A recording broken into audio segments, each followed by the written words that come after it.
de la programme ñu kono drum memo president de Gambia Transport Union drum alsi hekatu drum ka faale ko King FM be to yala aninter fon to yala Ebrima jarra lamin Sanyang be Gambia Islamic Union me yalan ko fa mo misil me ka folti banko ñi ganga Gambia Islamic Institute ko mi yalan ko wala ba ol ba ko to la memo tarindi Arabic school de alpha ba mi yalan ko alonta dino la karola jang mo faraman sandi wala may dino sabatindi ay mol karanda la memo Cheikh Mohammed Basiru Kamara ikat leketa muti mi yalan ko banta barniaji be Cheikh Mohammed Basiru Kamara ko mole mati mi yalon ko awuluta 1947 sangolla andum fang abanta 2023 mi yalon ko benye sankuto mi yalon ko be wala kono andum fam bi la fon amer yalla sutura loke wonyama famen yalon ko wala be Gambia Islamic Union koto ila membal anim fana Talending Islamic Institute ni mol wala dimbal be konton na atanyin sunu bala mi yalon ko wala keta banko nyin kan kadua alama nema nin kafar kala talanye be ni mole mati mi yalon ko yalla balu be landi men kan wolen pour ka mol londi dino la ka mol karande muslima ya dino la may yalon ko kuma yata bake ka mol be kontom sangola banko kan jang anim banko e bantala mbadu dila wolto memo president de Gambia Transport Union Mr. Omar Cissé fela dun tam fi studio kono sante Omar abaraka bake inata programme to nyame a'udhu billahi minash shaitanir rajim bismillahir rahmanir rahim alhamdulillahi rabbil alamin assalamu alaykum wa rahmatullahi wa barakatuh jarangi kontom nanga King FM saba ma nyambe konton ngala followers konton nga Gambia mol be konton ni Gambia silalu ngana boso konton mo nga drive 40 anu retelu konta na kana jam baake pour ka kacha mo ngana do ko karoti madwal ala nga mo faja sake bam ko karoti asake mumba mon dafal mum otonote almalen tanko amin abaraka baake na da programme to nyamen dom janin mo fula kote ngol bina memo demba ali jawte ani esanjay ka kacha commencer drom kamunda yayi tandi ko de amu fennete mi yalon ko sainteng membe dende motol la kola wala mol mi yalon ko e ka bo banko kan jankata banko e bantala e mo molti mi yalon ko fa e ka trasulare benna wala kala fika passagel bondi banjul jang ke samba daka bari ka mo fennete mi yalon ko abuka keno akono fanundi mole mun kamben si fala be Gambia ning Senegal tema ni narana motol la dungo anala fintola baraka bake jara akere kuti mun ya molni ko ya bake mo yalon ko mun kada Senegal ni Gambia temati in term of na area mbol foka in term of road transportation kan ya jibe Gambia baban kolle kono mulba ECOWAS banko tanni lulo kono mo yalon ko de ECOWAS protocol len wala te bela convention mo ban be mo matali national ligam ban ya jibe ngamun tara Gambia ni Senegal tema particularly Gambia ni tamu in term of passenger transportation Senegal mo ga Gambia passenger motor ala près du Senegal okay e ko den ko commence ta kabirin the First Republic kabirin Senegal o Gambia confederation de Tignata Senegal ya start ka bloquer ke na Gambia passenger vehicle kabirin to na la nga tarale abakeri so lafta nga je ko is against the ECOWAS protocol donc abana bankol economy fana barandi kalne ngamu ngema sekunda injit through Ministry of Transport kaje ko mamne keno la pour nyebo ka ton ko mu drive volet as a professional jalmina place do class banko jamatu dum kaje be kana Senegal le mu ko chalangi soto ndaba mun soto ka so nala ma sekunda injit nyin ko wala man sekunda nata fenko ni sa nala Senegal injit dinala MOU sign okay e ka fo mu yeko interstate road transport permit ISTP okay yo sign 2018 a de place la kaso mitin Gambia mo mbati nako Senegalese ba permit ba moto keme moto talulu e ba permit de mo binana Gambia okay Gambia ba moto keme dino la mbirana Senegal the first and foremost kabingo permit kabingo agreement jinga mo folo question wala ko munana moto keme moto talulu munana Senegal ba keme talulu son de ba keme shot biko ngaje ko banko ni man banko ba mata kiri okay banko da malti do ni matala bakela mbenya na kajan ita fa nyina warta ñu doyat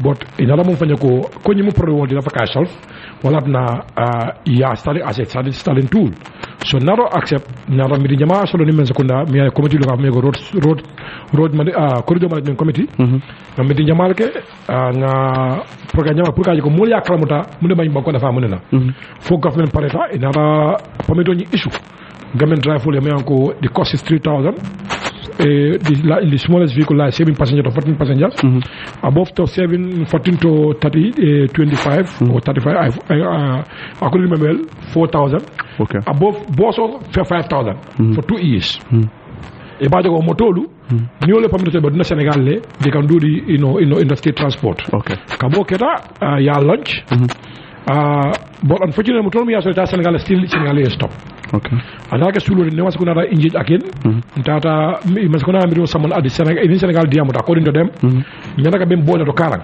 pour ngani ko discuss kadika mol diamo about the scheme so I'm lucky I'm part of the delegation munyanta with the government stakeholders dara fo karang unfortunately Senegal manna manna be woni do so the mal bi ndaje ngaje ko dise in short because ita mo injiji nga meeting mbe debo faya with the relevant authority ngana fo boda mo moje mbodaje o fana manna wok ni I remember in 2018 ntel wultalu njande tuyana en combat border close na ni la rem amanke now alfal nata wuli masakunda kaje ko ngeso yela chance try the primary tool use pour kanyin kol nyimbo nata hono ngo bunyadi ya prisho keno I remember the government on the 7th of March 2018 government education wuli njande kata Senegal to June pour ya ko nyin discourse from 4th to 7 June wakatale in 2020 by 25th of February the delegation pour kata Senegal ko nek lead by the former minister Lamin pour ya ko discourse ni remember the president the Senegal Gambia secretarial la nyama ko banto silo ako nyin discourse ta and the same time the presidential committee in Senegal 2020 and part of the delegation the matter was came as agenda bring a discourse but endorsement in call be kacale fo be kambe ko abakela okay so akamunda implementation of pro ka tamandi wala problem with counterpart let me clear this point after the meeting the Senegalese authorities at the meeting it promised they will come to Gambia ka scheme mo ñu lonjang ka press command ka fo molé pour nga ke join press conference something like that okay be kambe because be kambe immediately at the president level the committee level be kambe dal but pour ka scheme mo ñu lonj Gambia so mutana we are preparing for a day mutata okay for ya journalist I think I know you are aware I remember the mayor of Kara came up to Banyon because na ñu fa blow di ñola kana mi ñu attend ako ajira fere ko few minutes nga ko kof akamura ka chef fere ko why what is happening iko minister nyana kanale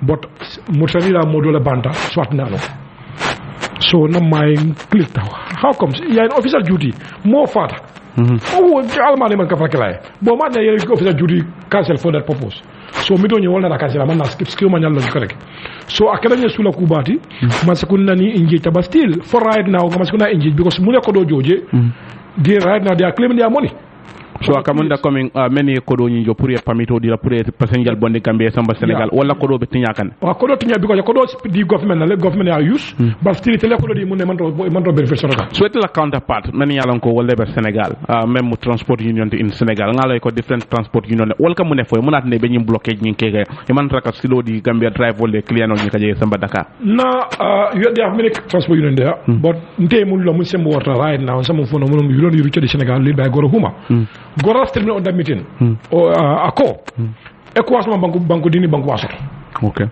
no etela mu eto sonda bunda ni Senegal bi la bodo yele bankul be ni ba sonna sonna bankul be bayta yoro no banku dole yaay sonna banku dole like for example Mali kana Senegal le ikara Mali challenge tiye mu jibe sa kana Senegal le ikataji the same gina ko nak even Mauritanie mo daw ko Senegal so why ga gambe bloqué Gambia ako ni ba close ya close be o ya yele be o ma sken note but ni a jibe in through investigation ndele mo realize amanke union of Senegal maybe more sa for union of but amanke union the Senegalese government ba akeka Senegalese government no am record iba akeka because I remember during the discussion ko ning iko karang maketo le biye Marcelo bi business center bi so niya bola ni yele according to ECOWAS protocol or according to their agreement o marketo ni mba boyela no that is going to affect their economic okay but I remember that meeting we nga fa ne ko France mi no ba Senegal bi Marcelo bi jarra so many farafin sabe Marcelo bi mo jama be mo naka fangi ba ning governor sacrifice pour tardina sonia why and the same time dafa lay bolé ko Senegal bo so ñame we have Hamdallah we have Kere Ali farfanye we have Jiboro exactly so ning tele sacrifice why did they sacrifice la and this mulana ko bola because I remember in 2018 ning jël solo join trip ke jar with the some GTA staffs mulana bo ko kala Senegal but we are not going be matray le ke ka bu le keri yeah stop le ba mu len stop abanga trafa meri ni wala mpabe ni ngolu you know sate molu wala stop but my mulana government allegé ko tilam ning jara ndete man sembo to kala silo ka silo close fanga sembo solo hani absolutely nimbo kinga we need permit from the government Senegal fana bolo nyama bal ning government na authority na all relevant document di la silo kan moli yok silo close ko tita you come back to the authority ya fa ko tita ni a discourse ni ya na hante dem na ngeen hante ak ñom so ale dal ñoo nene so wala ko la sana mo iko ngana ni a discourse ni embula so what we take right now is against even Senegalese law. It's against the ECOWAS protocol. So what I'm telling you, government ne bulala. Because automatically they will come and arrest us and charge us for that offense we committed. We expect that from that authorities. But no one can say the authority have got any discourse. What I'm telling you, bulala je. They are using them as a tool. All right. Comment on President of the Gambia Transport Union, Mr. Omar Sise. Esa baraka baki na da program Ronyane. Happy New Year. Grandpa Dr. Jao content about me that the same platform. We are looking to follow back as always in follow back. Doctor also always follow always you learn from them. Thank you. Baraka back. Esa happy New Year. Baraka kafanya dila happy New Year. Alam tol baga fono kiankol. Yalan tol dal len fengoto ngane alem bari bu ngol le fanke tuba bolti ki manke tuba bolti jante ni janante so ngol ben na fansundula ba ela school of doctrine me karani wala yalon bari bu ngol ina yale ko la kunin tan dolti adun kabring frijo e courant na yalon courant man tan dol ya so courant na ya ko frijo nim fengo fen su candidat do rek kabula ko non so ila sabu nan dol len idola ila dinno membe kare saba wala kumula kando balan ke woni ko muso ko kewo ko ko rombe mun kala ke o kay ko am su yalla naso ko frijo be lori ko men candidat ya bula ko ya dinno bula ko wala nya jandi be fa ngala fa wala lamin de ko dan ba bi tangol be ñola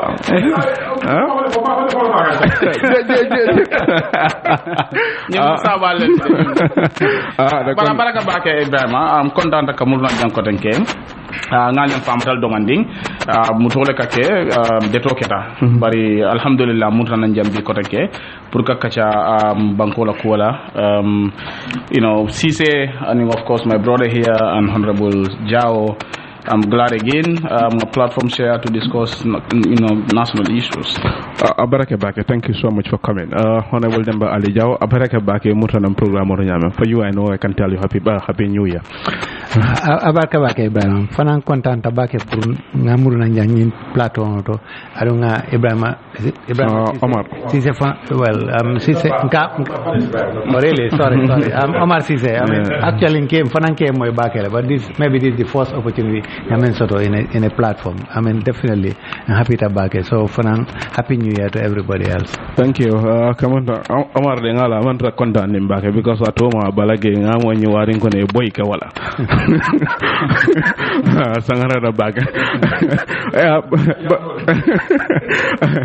As I am, I come into Alabaraka back. Kotake Almutra Alien Tranundam and Rombemen discourse come. Wolemu Gambia Transport Union. Many along go be Calamero Kikang Eco. Gambia motul wala Gambia drive wol mi galam ke kala fika passasil ni ka Gambia jang ke samba Senegal ibuka silo sorono pour ka ke andi ko jamal biye aka ko mi ngata ba fo ka nyame wala ila tado biye sate mol fangol le ye block pour kanana tambi silo nyin ka tabi tara zanda mol ya wal ko eko alta al ni nyonene atabe man sakunda membe Senegal be wala tumi kam ko wolle be ko mani aje Gambian drive wol buka passasil ni kanu jang ke samba nama ke GTSC dam mari diplomacy mi yalan ko wolem banku nim banku tema badi yati akatama nyame yelondi lukare wasoro fanna nyinal afa molli mune nyanta kala ni nyin sifa ba kiri Baraka Bake Ebrima ngamira Gambia and Senegal this I will say problem anyway regarding movement of vehicles people and of course services as well a problem on data la make time to be a problem o wara bata num fang even during Jammeh's time ngaje ko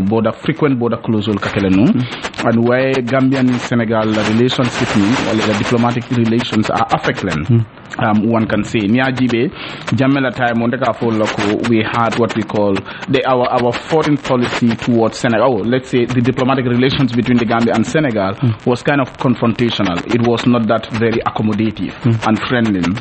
of course, Gambia ka Senegal jibe nyama and Senegal fana ka Gambia jibe nyama ka contribute le because diplomacy fana ka contribute la banko la size. Nindo ka do jibe ka do ya tele sembo wartati as a kodol kino because you need them more. Ito ka je wala nyama. But then banko ndi nyum fana ka jelo ko e ka jutun na kam da doron ko hani hada madi yatu fa damal ni e ka mo yemo ja sembo wartati ay na fulo sototi wala ko da sembo watati dal ka jelo ko nyinga ka jutun na wato wati so Gambia ka fan jewole nyama ila relationship with Senegal and Senegal ka wutale as an advantage as if the Gambia needs Senegal more, but one will say that even though Senegal is bigger than the Gambia in terms of land size, in terms of population and probably even economy, but Gambia, Senegal equally needs the Gambia. You need nyaming to the extent that they had to encourage us to even build this what you call the Senegambia Bridge or whatever, because you can benefit sort of jele that is linking the northern part of Senegal to the southern part of Senegal in a very easy way rather than going through a very long route. So change of government in 2016-2017. A modicum of change totally in terms of our diplomatic relations with Senegal. Instead of having that very confrontational diplomatic relations with Senegal, more accommodative and more friendly, because also in foreign policy, individual level of analysis, even in international relations, bankunim banku tema, munekela relationship ni determine, wale mko individual level ka contribute, wale leader melian ko beje, whether leader damal fangolu, idiata leba wale mandia, and then state level fanankatara the type of government that you have and in the type of foreign policy that they have towards each other, and then also the international level or the systemic level of Fananka contribute the nature of the international system at that particular point in time, whether it is more anarchic or whether it is more confrontational or whether it is more friendly and peaceful, or beka determine the bankunim bankutema. So in other Gambian in Senegal in terms of movements of people, I mean, it's important that Senegal as a country, both countries, but especially Senegal, because ngamenje wala ko nyimmanke fenti me anon ko kafole but tol fon kaje e kaje ko Gambia ka Senegal accommodate nyamen in respecting the ECOWAS protocol. Senegal bika ke nyama. I don't know, probably because coming out for nyaming, maybe kaje ko they are bigger, they have more advantage or whatever than Gambia, and Gambia needs them more. But it's important that both parties, especially Senegal, try to respect the ECOWAS protocol. ECOWAS protocol on free movements of goods, people and services is important because the integration model ka for Lona dolka example otale ko African integration, Gambia and Senegal can be a model. Ning Gambia and Senegal integration wala molla so nyokan. Exactly, molla so nyokan. Senegal ning Gambia sekino taman zero tile, sekino model tile, bankudol wala ECOWAS regional and Africa from as a continent can take example from that, because niya jiben to lambul man different bako nyama. The only difference nga mention unfortunately is that colonialism menata, indol français le colonized, indol anglais le colonized. But na mul man different in terms of our culture, the way we live, the language that we speak, mang fata demu kilingol ti bi ite mo jela Gambia me anan ka man badi ngosoto Senegal aman soto ite mo jela Senegal me anan ka man badi ngosoto Gambia, so na ko soto ñu kam bakale to the extent that hani border function tan sa difficult mo jamal kam men fo wolen diplomacy kamunta a momenti wolem adina ngadila bari akamunta tel ni la badi ya exactly so nganta ka reciprocal because the government no fanon ko tit fata in diplomacy ni mo jawya in diplomacy ku jawo tilingala fananka tilila ni ku kendo tilingala ka ku kendo tilila reciprocity ni nyanta tarla jele, because membe je wolem kama même states are equal at the ni at a domestic level. You have a state can operate in two environments, domestic and international. Domestic, the state is supreme until it has no equal moment kanyang internally, but neither at the international level states are also equal. They are among Taranyokang in principle, even though in practice, in reality, but in principle, and that respect especially in line with Vienna Convention on Diplomatic Relations and Vienna Convention on Consular Relations of 1961 and 63. These are very important documents mele alonko bankol kanyo bunya state to state relations la, so nyim problem mom felete me alonko Gambia man sakunda ni Senegal man sakunda ngamira nin ko mbafla wato siras keno mele la atam mi telefon wala is overdue pour yesi nyum kolam ye diamala kaje ko tenkungo me alon ko abe Gambian in Senegal tema ngalong o tenkungo nye continue because na relationship ni metal even back to the Senegambia Confederation of 1982. So it's only in the best interest of both countries nata nunko site nyunko jibe surtout transportation la karola an comme si c'est même fort ni mo feneti me alon ko ka Gambia affect bakale in Senegal comme intolbeke treat nyame kan dol treat wo nyam because I cannot understand ekata sato mol kal stop alka foto zandamoro mo ka fale ko altalia negotiate as if banko nyimbo lebulu wala be luata man kan banko kan ngamira ko mata bakelen pour buñani horomo me yanon ko Gambia ka tin Senegal yo buñani horomo kilungu muta ya tin di Gambia la isaje Cairo en tenkuani memben tima sabati. Yes, Honorable Jao, Munemila take you on this issue. Remember then in transport union la claim remember then in free movement of people and goods. Nyata nunko be fengo bu mol bondi kanjang ke samba Senegal e ko be ka silo so unlike Senegal wol kam mol bondi no Senegal e na fina Banjul la faduna dawda e dunno je baytal mo chancor. Well, tenga menjije wale mu aboko sincerity mansara Senegal la mansa kundal to tenga ngaje wale nyama dal itol comme wala mtilingo it exactly itol man Gambia respect because Kolkata ma nyame at least as I am fodro reciprocity la wunyanta kelaje ninga respect di la financial respect di na because itol bemu as far as international community is concerned Gambian in Senegal sovereign nations to me be same quality and nyanta the same respect les throughout the world bari Polka tama nyamen definitely Senegal abako itol Gambia la respecto amankita demanding because motote dunno la iden sate mol si findi safako ite tambila janna mansa kunda bije security forces bije police wal bije definitely la manyanna kela wo nyame so ngamera Senegal dal tengaje nyame itolla Gambia respect ada sata demande adu ngamira dolla government le nyanta sila in Senegal ye face to face wakta kacha soto nyin koto isaje because we have the Senegalo Gambian secretariat at least wo nyanta kela a link between the two countries wala nyanta nyun ko be to la bari abe nyamente abako Senegalese government dal dengaje dal ila respecto Gambia ada sata demande what yamira mo be nyin sabula you were state minister 2017 2018 Gambian in Senegal quand même pour badi yaba multima de contribution Senegal de menke pour kaje ni new Gambien be men kono bayri kabin president Barrow botanu jang alwaj tanu Senegal anen ku jamal bi jemi yalla ngo even tot hani fa say ila high commissioner to Banjul la katula 50 na ka fal kana jina de menke tanu sanji woro ko man dal yalla nga men contribute mu ne nyanta kala fa Senegal ya ko Gambia c'est sovereign nation bu ñani xoromo la nyanta katara ni tema tik fa tak. Well, ngamera namma sakundale nyanta lola nyanta Italy la Senegal ko tot fa sovereign nation nyanna all the time it was play second fiddle to Senegal wole ka ke sainte med diamond definitely abako man sakunda everything nitol be in Senegal be discussion kala itol katrare kom dindingo nin keba ka diamu adon wo nyanna kala definitely lemu sovereign nation so nyanta at the international level nyanta sit at the same level manyanna fola ko nyine mu kebati Senegal le wartanto Senegal economy le wartanto la economy whatever the case but you were in Senegal is it because ilanying attitude mi yalon ko if tententa ka wala tin Gambia fo be nun dalilol kono muna ya sabu Yaya Jammeh was not very friendly to them in fact he would go and close the border at some point. Yeah, yes, definitely nyim ko metala manke ko sign ni start Senegal ni Gambia itole Gambia je nyamen ko Gambia is just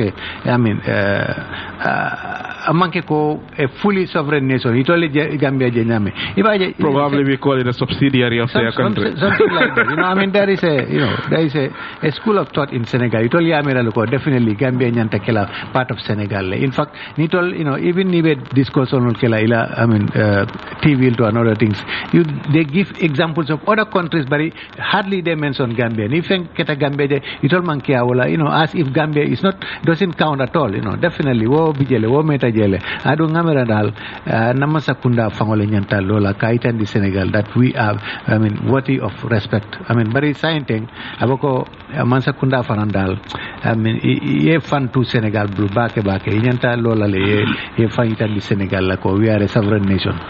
Yeah, left at the with that question Yemen is very important. I think this has to do with foreign policy and Senegal near GB from history especially starting from let's look at the Confederation.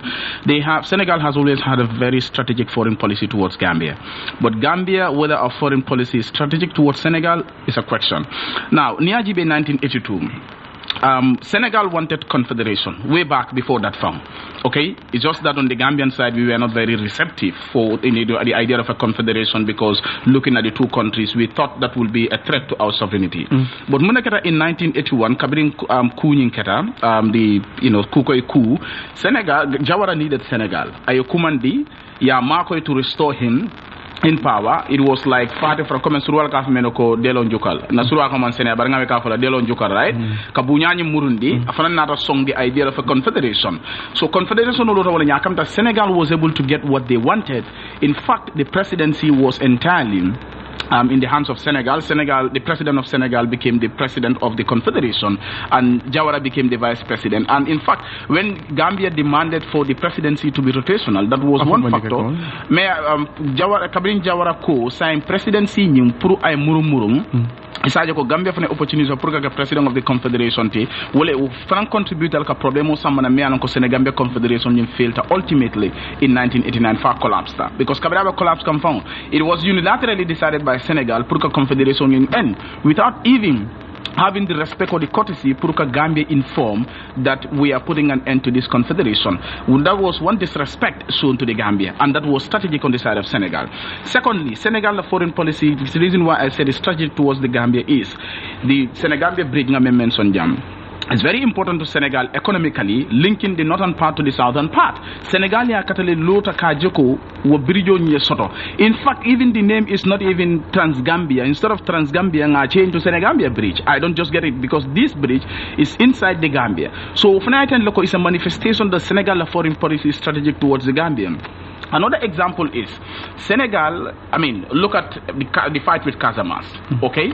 The fight with the MFDC forces in Casamas. Senegal foreign policy again is strategic towards the Gambia. Kabring yaje ko yaje me election lose yaje le kom. It all interest to protect it in the Gambia is when ya jame is gone. Wala tinna. Amanka ko yake kensen na kede. Ko aje ko ha ka make sure na jameta and then they come here. They did not do it for free. Yake fenne kama wole mo kunin jamme botanje. They will be able to get what they want. But look at it. They are responsible for it. Partly they are responsible for the security of the presidency. If it stays out.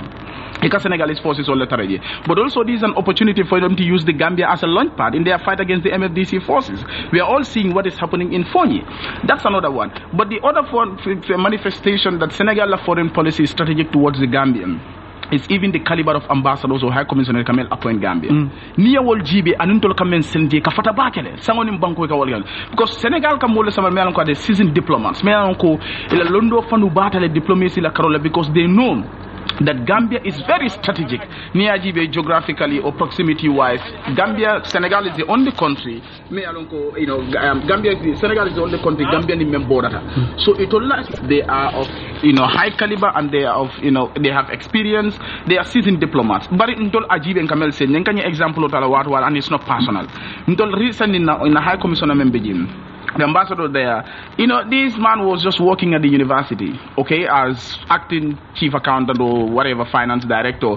Yeah, Bondije, president of minister of what? Youth and sports. And then a man don't work a foreign service or diplomatic mission. Yeah, Sikadore Yaka ambassador to ye. So that is something that Gambian and the Kolbe Jibe, Abetata Natam. Is that Senegal has a very strategic foreign policy towards the Gambia. Ya lonely lafta men na Gambia kono. Bari nga ñu mel be fo itam fonto ko soto Senegal la ba. Ibita Senegal bridge jumale te ka ko ala nga name Senegambia bridge or whatever. Even though ntol niajibe geographical wise it all ntol bula team. Okay, but the bridge, member Gambia, is inside the territory of the Gambia. Why will you even name it Senegambia Bridge? Why can't it be Transgambia Bridge? Men kumara ja wolem ko ya use. But Gambia must also understand. Ya long come manikol ka fmenda ko keba de bekono lola ni mol meje nyande fanjelale. So Gambia nyandalo naloko it's a sovereign state. Okay? I mean, sovereign equality. Gambia sovereign equality in the international system. Bankol be kanyantale. Nin Senegal mantole je mambunya. Wota Gambia nde fambunya la. I don't the Senegal loko. We are a sovereign state and Pasasel bon la Gambia janali samba Senegal omankino. At the Ministry of Work for Transport and Labor, kabili yin kibaro yin for what was their reaction? For you commanded the Puruni Yakacha? No, I have call from Minister of Trade, the Minister himself, Mr. Diouf. I'll have to discuss because I have a concern back right now because it's affecting the integration. But what most important, the government, our government and the already. Because delegation go there lead by the Gambia government. Okay. The agreement we are talking about, government now signed. The President Council meeting, government now lead. So government already know what is the problem. So but my problem here is government responsibility. You know, you need to protect your interests. You see, the Ninga Senegal border coup, I'm not talking about affect as an individual, as a driver. But even economic wise, even our economic affecting him. Let me give you a similar example here. Ko esaya fanyame nimbi like for example almalen tanka na ninga nga farfanya close the Senegal do you know that's going to affect Senegal's economic 100% because they're going to use another 500 kilometers to reach southern Senegal or northern Senegal. That is not good for Senegal's economic. Well, na Senegal they do anything possible to a bridge open for 24 hours. No, right now they get that the 80% of transport on that bridge belongs to Senegalese. That is good for their economy. Near bridge always ni nada focus on Jekasan Senegal in 25 is going to be $50. That's not good for Senegal economic. And number two, Boson Begatami Senegal, Kana Kasamas or Dakar. Do you know those people are doing trade against Gambia?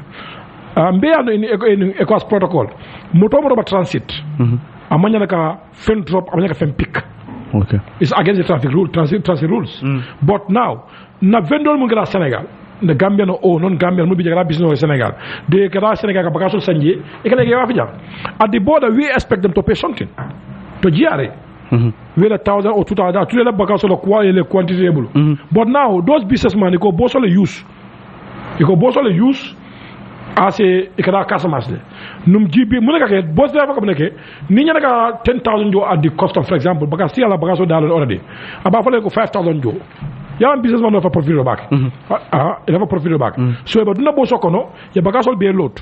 Neither at the border Gamera border, they will declare they are on the transit. So that means custom didn't have any mandate. Kabagaso duty charge from it. Okay. So custom communicate, they will charge you around 5 mil. I don't know whether it's right or not. You have escort fee. You receive a dealer. But are they following the bosses? Demanda boso floga bantel be ko boso ji sera ko nan bi kamani banyu ni slogan e ka bagasol be jindi. So that means the government is losing millions of dollars from that. No nding ay moto ngam jom da mi do 1 2 3 4 5 6 vehicles mu yalan ko e ke mutale yes sama custom they will charge it duty yabula eta. So no already the passing committee crime because aba fraud la ke ga ko fraud wala ke ga tapalea committee batata ngam fonyole because e ka momuta yabula custom ye ko di yabula ni moto bitaka manake o sabu I don't know following custom I explained it tabale ye mo ke ga ko any nek ya di custom la ndabal ko company sale ba custom la balus kan yabula ko yabaka so ko le ga ko nyaka 10,000 yo yabula ka eta. So that means when you go to Senegal automatically you lose that vehicle, you lose that property, even motor vessel for one. So ibaja ko dengan be for state here ngafo but what do we need here collaboration as a country just what to protect the economy of this country. And number two, some people have been saying union but I would say not union. I know very loud it's not union. Number B, Senegal ka mungkin union on sakeno but end of la banu abalila munela nte fitno kan ndamal tema as a Gambian. La for example nte B insana mol or that you directive union sama ngala bonga lo bundar motaduna. But end of the what is going to happen? People will come here. They'll come and tear gas us. Very loud and clear. Do you tell them about maybe tear gas? So back if no after more than you understand. No government take the lead. Neither Senegal. But it's like government is persistently taking the lead. Mansakunda silo nyato silo takane, but they're using diplomacy, bankunim tema kacha, and it is not yielding fruit. Amantraka nafa nafe na komiate laftala jame. Jara, lamoire. Government are bandebule. To be honest, in this case, a man choice. Yeah, because allow me. You signed a MOU agreement since 2018. We are in 2025 years. Am I implement no? You attend. You send series of delegations. You use our resources. Nothing came out of it. Use the President Council meeting. Among now, we expect somebody from outside come and solve us. And number two, Nitara Sanyang, for example. Let me use as an example. Esa koeko ntendimbayal. For the matter. Are you suggesting that's what all the Senegalese authorities go on? So ka fo ina dimbal. Ka fo union olam. So ndaka fo government ko let's government see away. Ni tara Senegal na union la ko la siata. Ndefa na ko siata. Yamana le divi within 1 week we solve the matter. No don't allow government to have at the table to discuss solve the issue because tourism is affecting our economy. It's affecting the transport sector. No Gambia B Niaja you cannot access Mali, Guinea Conakry, Guinea Bissau because of Senegal. Many people come to my office, they want to invest in this sector. But they cannot because it needs a Senegal. The challenges will be the frustration will be the moment Senegal for example. Let me give you example. You got a board about can you bring your entrance living. Can you motor sang?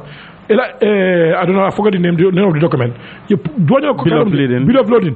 I come and ngajibe. No vehicle already registered have all the same documents. That's against the ECOWAS protocol. Ndela moto ngasang government are register. You know Madina. I have insurance. I have testing certificate. I have you come bring your bill of loading. For what? Bante ntenema remember Gambian border Gambia Senegal France nenema remember nenema Gambia no bojang Senegal na Gambia stay over 15 days ya mo do sisiko over state ale no every day that's happen in Senegal right now I have a case in hand mo do bi daga Guinea Bissau load a sugar from Gambia sugro abida ka bodo silokan ya mo do mo de ko sugro ep no sugar is going to Guinea Bissau is on the transit. Interesting. Yeah, but these are the things it's affecting us as a country. So but Yamira, do you think Yamira there should be another meeting again, yet probably between President Barrow and Macky Sall again, between the foreign minister and his counterpart in Senegal? Yamira nungo for munasikeno koteke apart from meeting will be highlight. Munasikeno prukaje ko document oni ya implement. For me, I don't feel it's committing it's not needed for me. My opinion. Because the same thing about yes, it's okay at the table, yes, okay, but it's going to be implemented. But what most important, let's government away stay from this. Nicole, let's deal with them. We can deal with them as a citizen of the country. At the end of the day, I think Gambia will gain. Let me tell you, Nimbola cluster. I will say, Ima Senegal can affect Gambia. Okay. Nimbola cluster. Senegal can affect Gambia. Because Gambia Senegal is very minimal in terms of volume. But Senegal Gambia use daily basis. B. Let me give you a simple example. B. The transport data is getting down because of Senegal. The transit cargo is getting down because of Senegal. Even now, Gambia, our goods are coming from Senegal. Port. More of a port data, but port data. It's not only port. Even Senegal contribute a lot. Well, the minister said that is a bonus to our economy. Let's go to Honorable Jao. SIMM for not foreign policy, especially pertaining to Senegal, a week tabakele. Ado example of High Commissioner. Diplomacy is very, very important. Senegal is a very important posting as far as the Gambia is concerned. Enyanta a seasoned diplomat le sambalade, not anybody you pick from the street and take him there, like Barrow is doing right, taking politicians who have absolutely no idea about diplomacy. Definitely there is nothing they can produce for the Gambia. That's a big problem because Dhaka, maybe London, Washington, and maybe Abuja, they are the most important postings Gambia nyanta seasoned diplomats at Sambalaje. But unfortunately, the Barrow government is definitely not taking foreign policy very, very seriously. But Senegal la kodal ngamera masakunda nyanti la strategy change la jele definitely. So to make sure that Senegal is more respect as a sovereign nation. Coming to party bela congressional kikani amamme NRP me yalanko wolem national reconciliation party the party leader diamuta Honorable Ahmad Bati ako as long as President Barrow continues to be the president of this country na tintaga ka president of the banko niga NRP be tarla fele e ba fasal banim president boro je ni mo ko nala akamunta itel fanansi la manta be ngoni no pour que president of the banko niga NRP ila fiet be nyaadi wala KG be nyaadi as a political party. Well, as far as I'm concerned, NRP is just part of NPP. You know, NRP alone cannot stand on alone. I mean, definitely NRP as a party is no longer there. I mean, it's just NPP like a NRP. I'm sure you need to tell a Congress of Fanang. A majority of the delegates are actually members of the NPP. I have absolutely no doubt about it. NRP alone, it cannot stand on its own. But I have no doubt. Ahmad is just fighting for his survival and nothing else. I mean, survival. Well, of course, political survival. I mean, he must attach himself to Barrow. Ahmad alone, he cannot stand. You know, Ala party, you know, is no longer in existence technically. Yeah. So, what will be the fate of the NRP? And I seen Samo Benyadile. Natra nunko itendina komite ba foka nyame ko be tukurim party do la puruka balu. Say la fate Benyadile seen Samo. By the party nialo you want continuity prior tende. Well, as far as NRP is concerned, definitely without NPP, NRP is there. Then what will be to ask this question? NRP is not the only party. There are a lot of other parties, Melongo. They exist only in name, but you know they are just an offshoot. Is it because of the alliance with the NPP? You have NPP there, you have GPDP or whatever. You know, all those things are parties by name. Nitatela Congress, you know, most of the members, I mean, the delegates who are there are actually NRP members as well. So you know, they are just helping each other to survive from. But technically, the parties don't exist at all.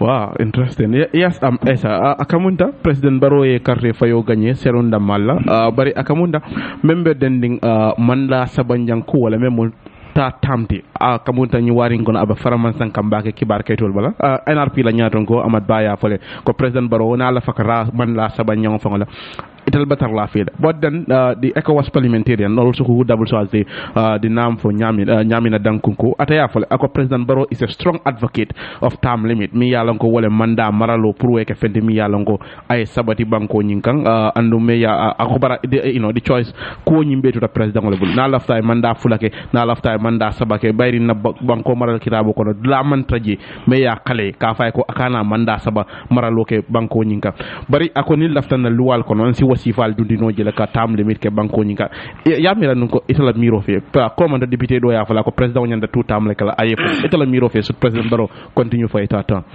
ngamira nyamina dankunku MP nyinga ay Hamad Jabile already in the sense that Hamad ka for menako hanet president o bida third term labor support la. I mean, there is nothing like term limit in our constitution for now. So nim President Barrow lafta asida hanet 10 term la na lafta as long as it is not in the constitution. But whether Gambians will give him the opportunity, that is left with them as well. Now, in terms of term limit, I think it is a big shame and a failure on the part of this government that removing Yaya Jammeh may be Sanji Worawula, right? Sanji Worawula, literally Sanji Worawula. This government cannot even produce a new constitution for the Gambian people. And I'm coming for program doloto. Sometimes we'll have even the 3 years agreement the reforms cannot be done within the 3 years. Ngamira mansakunda yetilimbali ala koto dorong puruka jeko, you know, the agreements or the promises the Gambian or la Kabrikana in 2016-2017 fulfill in the sense that Cabring coalition on 2016 2017, you know, they were to embark on legal and institutional reforms. Institutional reforms soul menkumata walenka foundation on set, but the most important thing, the bedrock here is the legal reform. The legal reform wala munti constitutional electoral law and luwa kurungol melialonko jame bulanunjang. So the coalition Barrow could have delivered Gambian people with a new constitution even within the 3 years. But Cabring 3 years tamidoman within the 5 years, he could have delivered a new constitution, but of course, Adela mastermind to see that what draft constitution and improve reject, and that is why being Bediamo Kanko, man time limit function on the constitution or because the president has failed to, you know, give us a new constitution or to deliver a new constitution as promised in 2016-2017. Nina Rajibe ECOWAS la Carola. ECOWAS I know President Barrow, I think he holds a position in ECOWAS now, right? Yeah, something like that. Gambia dingolem ECOWAS la president. I mean, Gambia dingolem ECOWAS la commission, the president of the commission, Dr. Umar Toure. I mean, I think President Barrow could be an example for leaders within the ECOWAS region. Natar Nunko, because not long ago, Ngamwele from ECOWAS, in fact, they were talking about still the issue of term limit, and even encouraging the president not to go for a third term, because biniaji be Africa kono jang ateni president Macky Sall me alonko itol fo mbafala nyaadi le tol len fulandingol ti bang wala dokoni ko tolem bang. They are the ones that are determined to see to it that yet a third term la, even if it will go against the constitution of the country. Ngalo ko Senegal about le term limit bodo bari, Gambia ma soto for now. So President Barrow will want to use that, but now okay, obekela big disappointment and betrayal to the trust and confidence ECOWAS, as an organization have. Because way back in 2015, ECOWAS left on Umpuruka term limit, Bankolia term limit dundi la constitution okono. But the time of Jamela Benunje abalantanung together with Togo, Sembe Ayadema itole Benunje itole balantanung. So President Barrow coming and advocating that he's somebody who stands for the rule of law, good governance, and all that. I think if he should, fail to do that by introducing a term limit and even going for a third term, even though Amantra constitution ideally he shouldn't go for that, because our men a self-perpetuating rule. Regarding Hamadla's statement on Ying, it's just unfortunate and disappointing. That Melialon Kola non Konimbanko Kania Korosi B Ebrima Abalafa Warta Kabiring change of government kera 2017 Melbourne cabinet kono imantara sign, most of them politicians on bawolela and Melialon could be cabinet kono hani sign nyimo kilingol le politiko ke Gambia jang Kabiring 1996 iye kumo be fo ya jammema ala luwal mambete anyu luwa jawola lo dundi Gambia hani bi ibe mansa kunda kono luwa kurungol be jang. Okay, na Hamad moy la ka fako saying ba President Barrow ba tan la mo la ko sembo balale. When Hamad Ba contested elections in this country, stood against Yaya Jammeh on platforms ay kumol fo ay kajafe kumol fo kati ko jamme ma ke marala kende tay luwa kurungo le dundi mbanko kan wo Hamad Ba kilon ka lo bi aka fako Yaya Jammeh symbol med use President Barrow nyanto sembo kilon le use la. Nia Chibe is not only the 1997 constitution amalo warta 7 years ndole Jammeh bondi jang hani bi wo constitution kilon be banko kan. The Public Order Act it was used against political opponents of Yaya Jammeh. Wo political opponents kilon be cabinet le dolbe cabinet hani sign ye banka bondi because it suits them. Okay, the same thing with even the expert motion Kabria Sabali muta ya detain. Ila 10 days nimpuruka extend for 10 days. Fayamida mantara rules kono. It is in the rules. Yano jumala samananja. Ajim, when Chief Justice Ajim was there, Atala Dundinjang, but it was even illegally inserted. And Numel Bebeje, even at the Ministry of Justice, including the Chief of the Attorney General and Minister of Justice, Dauda Jalo, Ibeyalo, Nokolua Kurungoleng, Ning Hamad Bawal, Natarunko Foro Muti, Nimu Foroti. It will Nyanda Murlo Molkanakaitan Loko, Jametamo and Yulual Dundali Bondi. But even President Barrow himself, he was part of a political party, the UDP, they were established in 1996. The biggest opposition party throughout Jamela era. And Numpatinji moment Tora Nimbanko ka mentamita UDP la, including their membership, the leadership especially.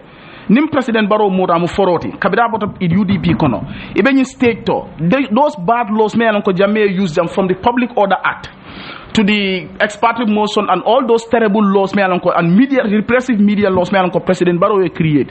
Jamaica create in Bangkok Bondila. But well, the argument has always been reform is a process. While I'm falling through Mansakunda Kono, Domandino, Ibukanya Pinoakang Ya Bondi. Time to time, Attorney General will come and said, we are determined to deliver a new constitution. Sabatini while I'm working Purukamaral Kitab Kutuna Fin. President Barrow himself, Kabina Ayala Manda Fulanya, Kabra Katre Fayokanya, Amurnak, of course. He want to leave a legacy and things like that. But it's like he is not determined. If not, reform process led. A government step by step process line. Nangaitan la koten ke kaitan la ko nyum politician melon ko benum cabinet ani melbeje sainteng ila tilimbali ay mentelin gambia nolla nangaitan dila kabiri nata the first change is a menke wolem ko age limit ngajelo ko President Barrow vice president appoint janne me anon ko luwatinya wala fo malo warda yena the first step was miscalculated ye luwatinya the main appoint that was honorable Tambajang among legally the age requirement ni ngata mitalale kabri wakata dorong people alerted ya raise dorong and then député le muneke yo age limit nim falling because we sulale okay anu nyimmel yalon ko benum coalition no kono ñu lebe opposition yala ito lebe parliament UDP had 31 members NRP 5 okay all the opposition parties melalon ko lota jamme feje kumo be fama ito le cabinet tay parliament dominate nu as opposed to only APRC la 5 members and GDC malam for 4 members or 5 members okay. Now, kabira botole muna falin kotenke, luwa men ka fako député o ni e bondi la patito, ni e bay la patito, ebe loosely la sit la, yo fanam falin because I favor. So Public Order Act me alonko it was used against political opponents in this country. Muna ne ma falin kabrin 2017-2018. Ni expertly motion on all these repressive media laws. Honorable Ebrima was the Minister of Information. He was living outside this country, exiled up to November 2016 or December 2016. I met this man in Accra in November 2016. Then he was shortly before election. This man was still in exile. Ebrima, the government spokesperson, was living in exile. All these people were living in exile because what terrible lual me alonko jamme dundija wole prevent to come to this country and to live in this country. In a position of dealer, ye dal soro nyobala because I favor. Okay, so this is the country that we are living. Nika fumole ko reform process letting. Ibe nyo fero le kang, mbenyo le nini kang, reforms secondary yes process length. The institutional reforms, civil service reform, and all those reforms will move fenati me alon ko be process le be step by step. But the foundation must be led. Security sector reform, all those reforms, foundational be lela. But ni nata legal reforms like Ebrima. Umanyina kamansa kundata yes, Honorable Jao, in the early days, you were part of the government as information minister. I only hope ESA is not just talking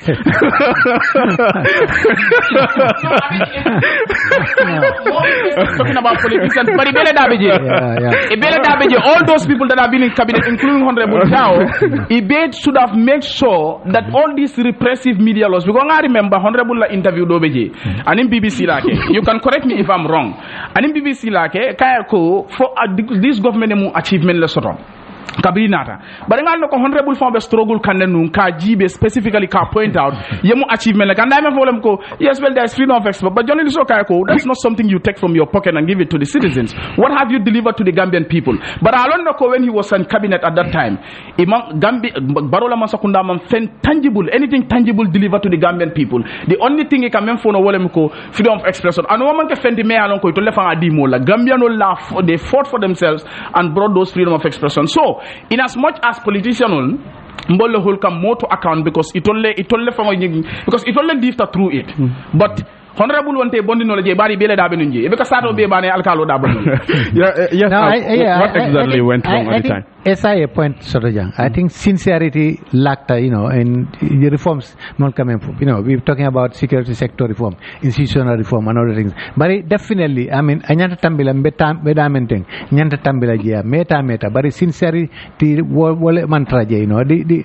aboko yemam fodrong. I mean, constitution, for example, we've spent how many millions of dollars is draft constitution, okay? Then instigation definitely about a state house le. Kawo constitution fine why I tend like there is not much sincerity within the government. Can you reform all I mean, niaje Gambian this coalition government because he promised they are going to do a lot of bad governance and in la loi jawol many tununjay be all be change but ibajala up to now is 7 years now and there is very little reforms have been done. So yes, I definitely pointless. I mean sincerity mantra even though of course Dolbe you cannot take us as long as you are within the government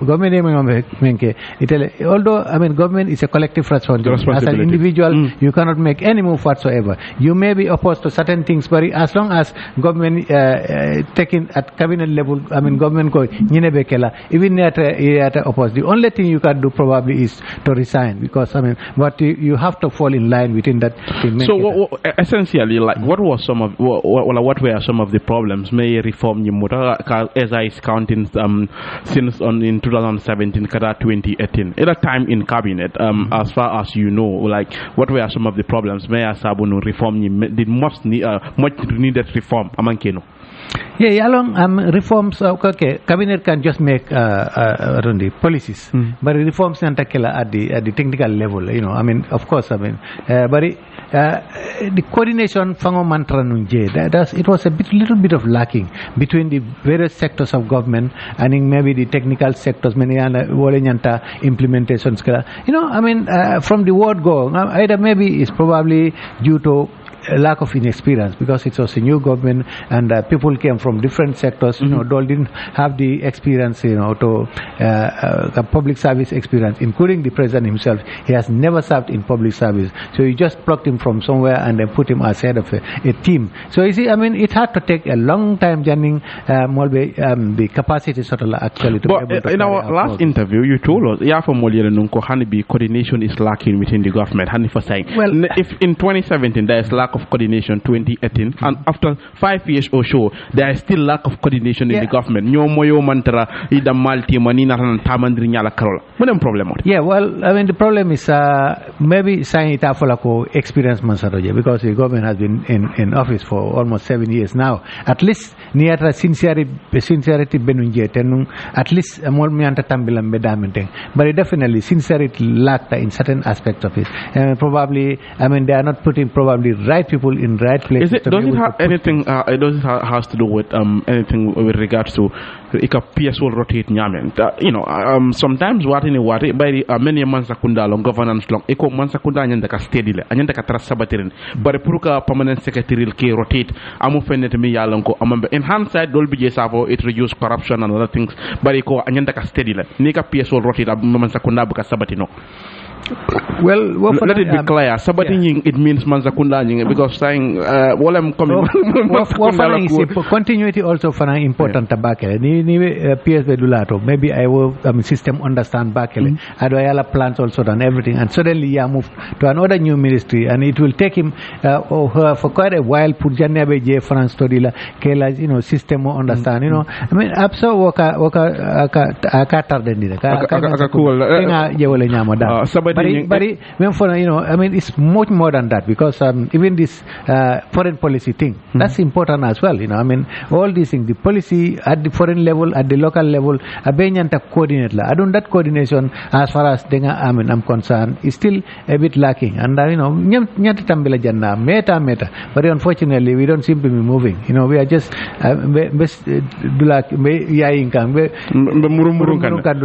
it appears. It's unfortunate. Permanent Secretary La Carola, I think it's important at this stage because Jamme Benyuluke Kandanung, Ntolia Miracle with a new government, we will do away with these things because Permanent Secretary is supposed to be experts in their areas. That's what we expect. Because they become technically the advisors. Honorable Jao can correct me if I'm wrong. They become the advisors to the ministers. But how can you advise the minister who is not necessarily an expert in that particular ministerial area? How can you advise that minister need a form manke expert TJ? I think that's a problem. Although we can understand if the cabinet is a Mbahal cabinet, but permanent secretary will take nyama. I understand. It's a cabinet keno wotile.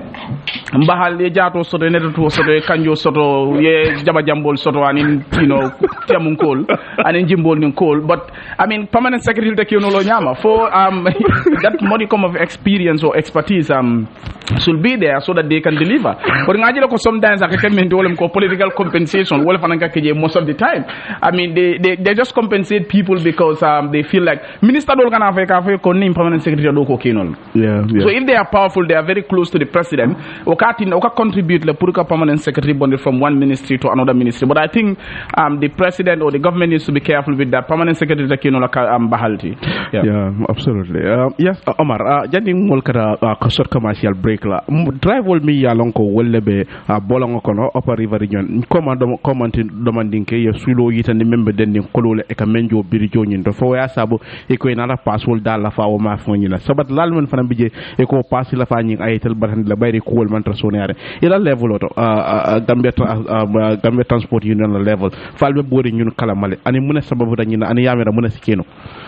Thank you, Jara. It's very unfortunate. Masir ni rek nga ci baro ko e birijo nyin tol just like that. Okay. You go bridge in Tolen, go Mamba Kalama. So, drive for it, drive price in Fonye, Muyanko, or more preserve token. So, we engage the ministry. Unfortunately, most of them are at Tola. Because I remember most of them are on office. So ngo ni ministry mo tan wi engage we know exactly what is happening. Dana nga to moy le mum fa from my minister Ebrima Silla and president Fongo. Mun a very unfortunate statement me ngo we expected from them. Because we feel we are stakeholder on this. Ning tol bakala we need to invited ngalo exactly. So but notwithstanding kabo keta because I remember in 2021 kamba tarifo increase manji increase because of the bridge la ma increase and because of the road condition la ma increase because we feel ko otumo silo bambete yano so ni silo na fa bediata sa bridge obije so at least the community level nyana ko enjoy le so silo bediata bridge bediata ina passo ni la fe o be balani wala tan in 2021 fair increment jema increase num kabo keta before the bridge garaso ba ko mal ikamda me badal garaso bolto bakabil bi jogata garaso bol badal na basse fa ngor say ika molta from basse ya muru ita sel bi jogata is a cost for them so the government are you told imam council imam more council just like that it's very unfortunate we engage them we wrote to them bring even official tariff but still we don't have that response from the government ngata short commercial break la Omar ni mutana nga tenten kachala King FM radio 94.7 albela make wala membe programme di kan wala Ebrima Jarrah men ben fe studio kono wala Mr. Sanyang the political science lecturer University of the Gambia honorable Demba Ali Jaw and Mr. Omar Cisse me ya lonko wala president of the Gambia Transport Union ngata short commercial